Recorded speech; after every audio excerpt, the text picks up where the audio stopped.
Hello team, welcome to another ATP Geopolitics video with myself, Jonathan MSP. Ukraine War News Update, second part thereof for the 29th of July 2024. We're getting back to where I was some months ago. It seems like ages ago when I used to do my military aid video and geopolitics video all in one. But then everything just started happening both geopolitically and in terms of aid, and so much news was coming out on a daily basis, so I had to separate the videos, and now we've got back to a couple of days of not a lot happening, or at least, compared to what we have seen, particularly in the military aid arena. Right, before we get there, I just want to point this out. A few people are saying this. All signs are now pointing to Russia prepping for one of the largest missile attacks in the war. 3 submarines, maybe many strategic bombers, add to the usual ground-based and air-launched ballistics. Meanwhile, Ukraine's allies withhold badly needed air defense systems and forbid Ukraine from striking enemy territory. Sometime in the next few days will likely be more horrible atrocities committed by the Russian terrorist state. So just be warned about this. So next are reporting that Russia for the first time has launched 3 submarines to sea. These are the carriers of cruise missiles. A spokesman for the Ukrainian Navy, Platenchuk, stated that Russia for the first time has launched 3 submarines at sea equipped with those missiles. I think this is possibly likely, actually. Possibly likely. I think this is likely. We have a situation whereby the Russians have not had huge missile attacks for some time. And I think we've been waiting for a moment like this. And I think you might well see some pretty hefty waves of ordnance of Shahed drones and missiles hitting Ukraine sometime very soon. So watch out for that. Right, let's go to military aid. So as mentioned this morning, Ukraine will receive their first F-16s, quote, in a few weeks, according to Washington Post. They're awaiting them from the Netherlands, Denmark, Belgium and Norway. Up to 20 are expected to arrive this year. I think probably about 6 or so arrive up front. They're going to be used more air defensively, as air defense to shoot down missiles and drones, as again I mentioned earlier.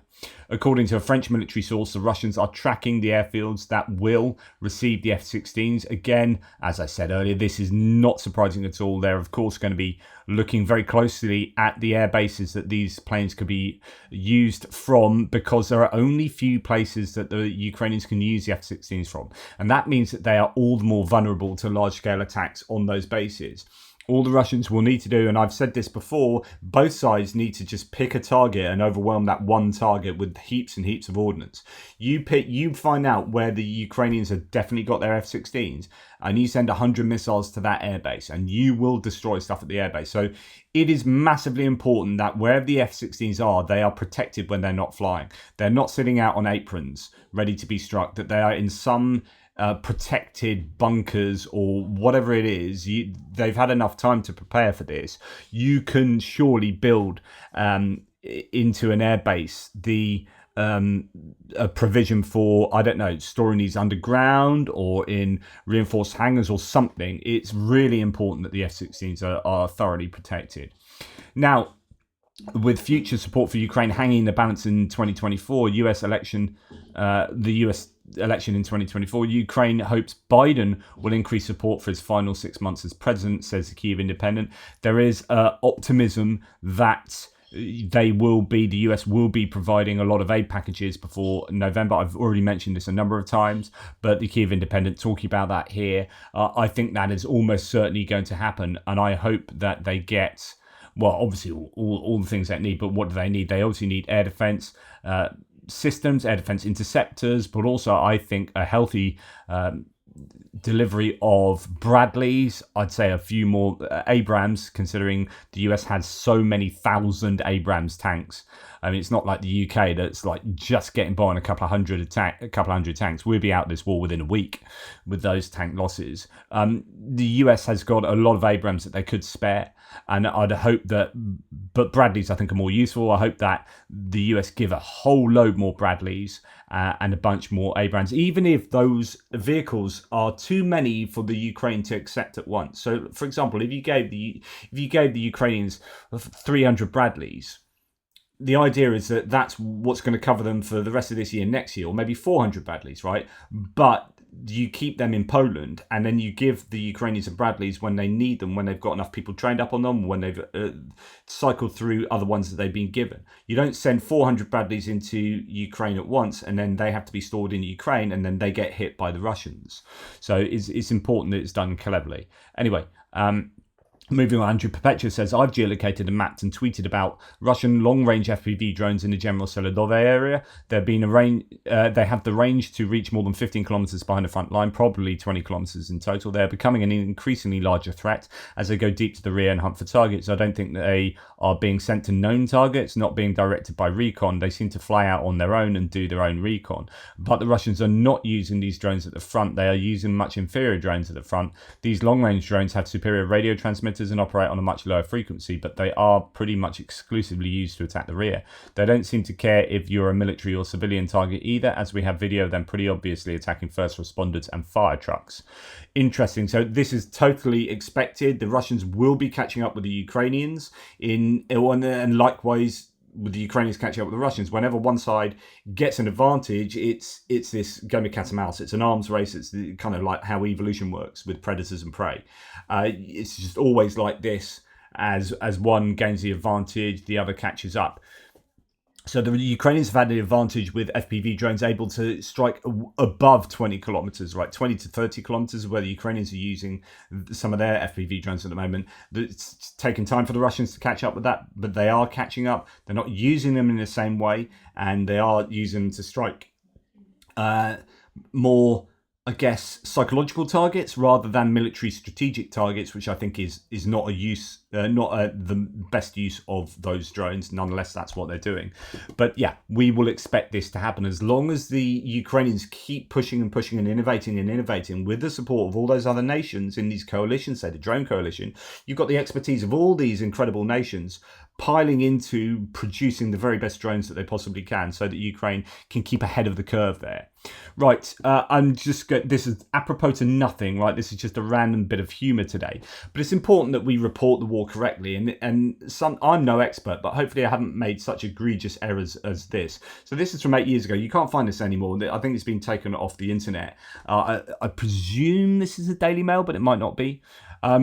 This is reporting from the UK. We just blew £183 million on a 5-inch gun, but it's good value for taxpayers. The Ministry of Defence have just splashed out £183 million contract for a 5-inch gun, claiming it's good value for taxpayers. The weapon, which is the length of a toothbrush, will be placed on combat ships that are still in the factory.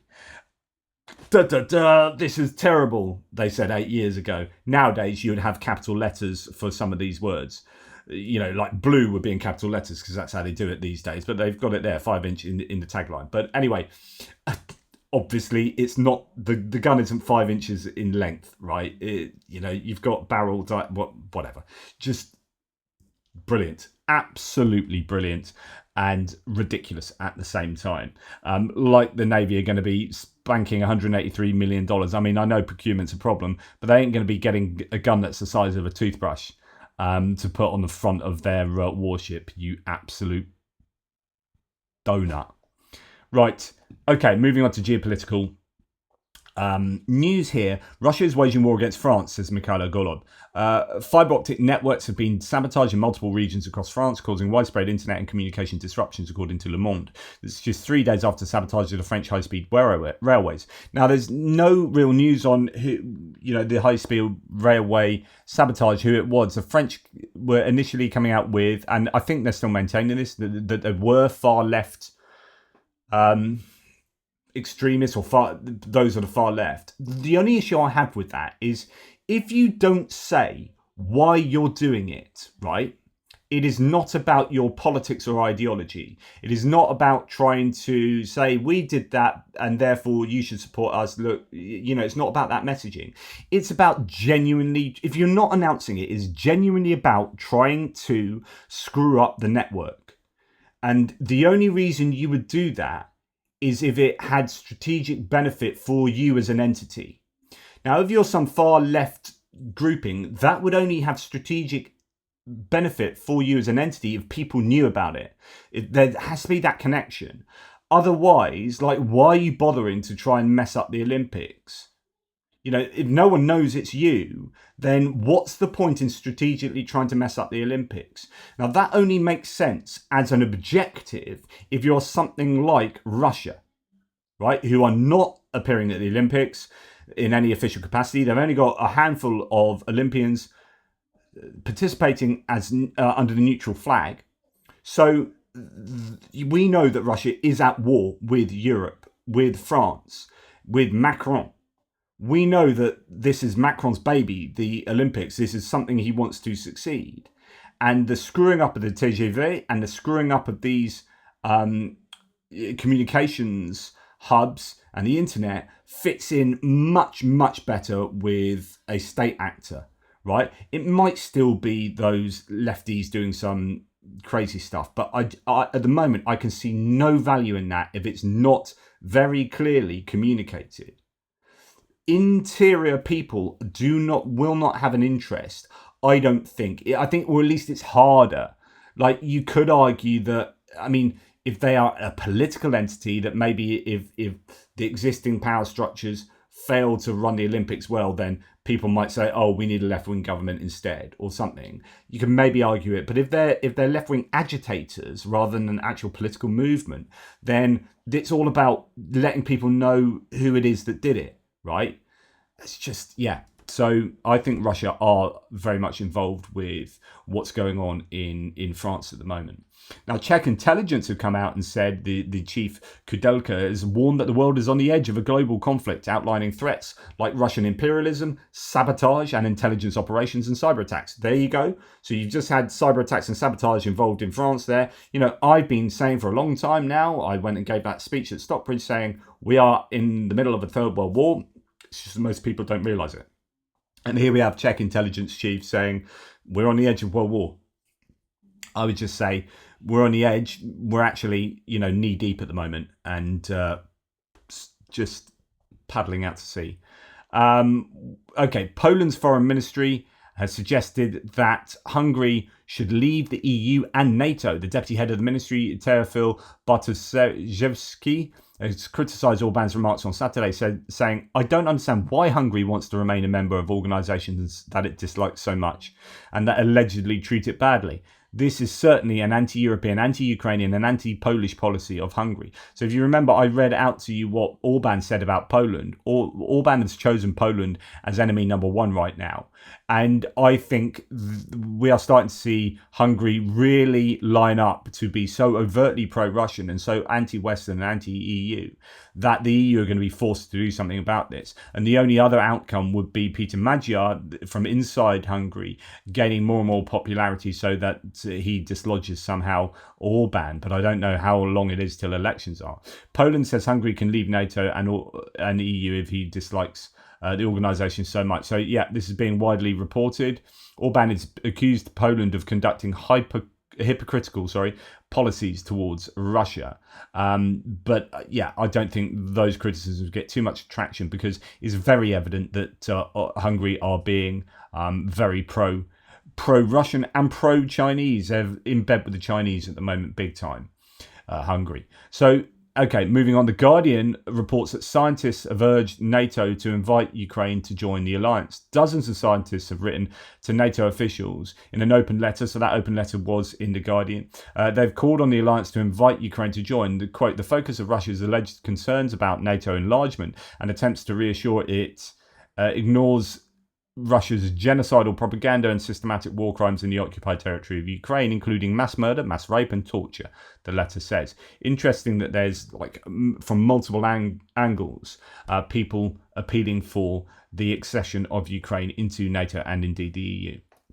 Now, on the other hand, Malaysia has sent Russia a letter of application to join BRICS. People laugh at BRICS, Brazil, Russia, India, China, South Africa, as really not being in a position to supplant the dollar with their own international currency and to provide an hegemonic alternative to the US, right? You may laugh at it now, not being able to do that now, but they're starting to put, excuse the pun, bricks in place to build this foundation that it's going to be challenging in 50 years' time, the West. So when you have Saudi Arabia and any number of like countries, Zimbabwe, what we had. Now, obviously, Malaysia thrown in there. A number of other countries, particularly in the global south, particularly the Middle East, is a worry. With their hydrocarbons strength, when these are joining or looking to join the BRICS organization, then that will get bigger and bigger and more powerful. And you have this game of chess where you eventually distill all the world's countries into two sides. And you've got to pick your side, the US or the not US. And the not US at the moment is gaining in some influence operations around the world. And you look at what's going on in Africa with the Sahel region, all those coups where France and the US have been repudiated, Russia's been accepted in more. Then you look at, some of these places in the Middle East, UAE, Saudi Arabia. When you go further out to, say, Malaysia, and you have Putin visiting Vietnam recently. These are all chess moves that are taking place on the global stage, and we do need to worry about BRICS and their growing attraction to some of these other countries. Now, North Korean hackers, so we're talking about this global game of chess where you've got an axis of China and Russia, North Korea and Iran from a more military strategic point of view rather than BRICS, which is much more from an economic point of view. This axis of evil, if you like, includes North Korea, who have hackers that wage a global cyber espionage campaign to steal classified military secrets in support of Pyongyang's banned nuclear weapons program. According to the US and allies, say Reuters, the North Korean-backed hackers known as Andariel or APT-45 by cybersecurity researchers have targeted or breached computer systems at a wide range of defense or engineering companies, including the makers of tanks, submarines, naval ships, fighter jets, missiles, and radar systems, according to the Joint Advisory. Victims in the US have also included the NASA and Air Force bases in Texas and Georgia. FBI and US Justice Department officials said on Thursday. According to the FBI, Andariel has used software vulnerabilities to launch cyber attacks, including malware and phishing, to access sensitive data and information. Quote, the authoring agencies believe the group of the cyber techniques remain an ongoing threat to various industry sectors worldwide, including but not limited to entities in their respective countries as well as in Japan and India.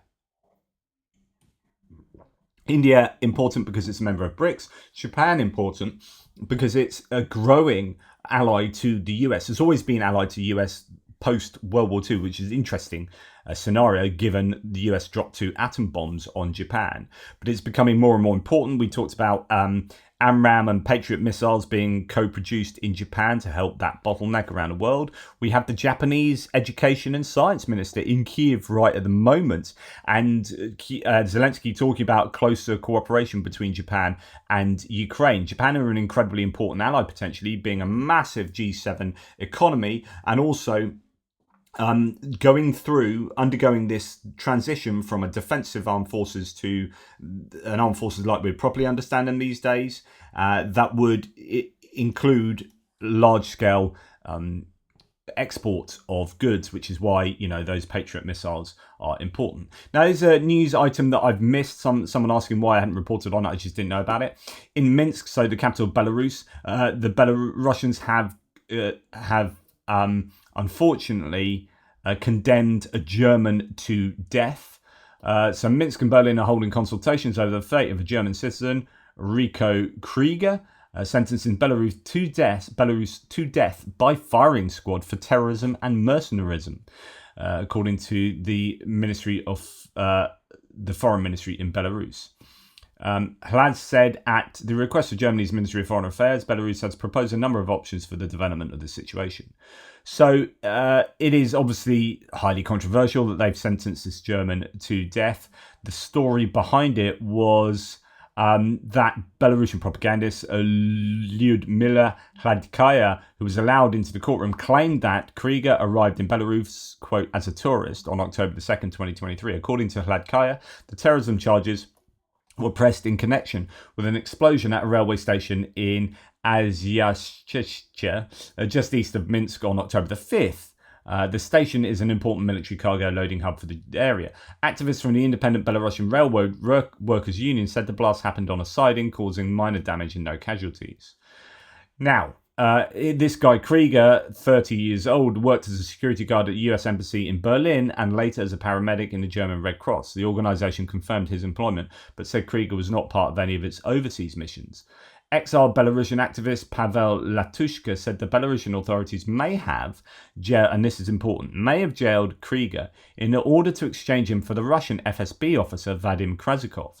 Krasikov is currently serving a life sentence in a German prison for the murder of Zelimkhan Kangoshvili, a Georgian-born Chechen dissident who had sought asylum in Germany. Krasikov shot Kangoshvili in Berlin's central Tiergarten Park in 2019. So this could be an arrest someone with a view to using them as leverage. If I was any Westerner, I would not be going to Belarus or Russia anytime soon because you're liable to be nicked.